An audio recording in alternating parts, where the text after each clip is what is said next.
ঘি দিয়ে বাগার দিয়ে এই পান্তাটা খেতে হবে। দই পান্তা যে এত মজা এটা না খেলে বুঝতেই পারতাম না। আমার ননদের স্পেশাল পান্তা যেটা 1 মিলিয়নের বেশি মানুষ আপনারা পছন্দ করেছেন, সো আরেকটা পান্তা আপনাদের জন্য নিয়ে এসেছি। এখানে বেশি করে ঘি দিয়ে তার ভেতরে রসুন, পেঁয়াজ, শুকনা মরিচ, পাঁচফোড়ন দিয়ে ভালো করে ভেজে নিব। তারপরে সরিষা দিয়ে দিব। এটা একদমই বেরেস্তার মতো করে ব্রাউন কালার আনবো, সাবধান যাতে পুড়ে না যায়। এরপরে রাতে যে পান্তা ভাতটা ছিল সেটা নিয়ে এসেছি, আর পান্তা ভাত কিন্তু ফুলে যায়। এরপরে লিয়াকতের যে টক দইটা ছিল, ভাই এত মজা এটা দিয়েছি। এরপরে এখানে গোটা কয়েক পেঁয়াজ আর গোটা কয়েক কাঁচা মরিচ দিয়ে ভালো করে এটাকে মেখে নেব।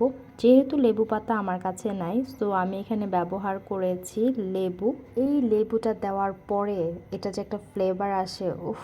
আর তারপরে একদম ঘিয়ে ভাজা। আপনারা চাইলে কিন্তু এখানে সরিষার তেলও ব্যবহার করতে পারেন, যেটা স্বাদ আরও দ্বিগুণ বাড়িয়ে দিবে।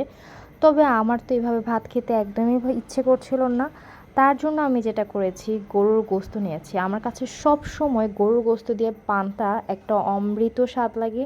আপনারা এটা ডিম বা ভর্তা দিয়ে ট্রাই করতে পারেন। আর আমার কাছে এটা এত এত মজা লেগেছে যা বলার বাহিরে। একদম গরমে শরীর ঠান্ডা, মন ঠান্ডা, মেজাজ ঠান্ডা, একদমই জীবন সুন্দর করে দিবে।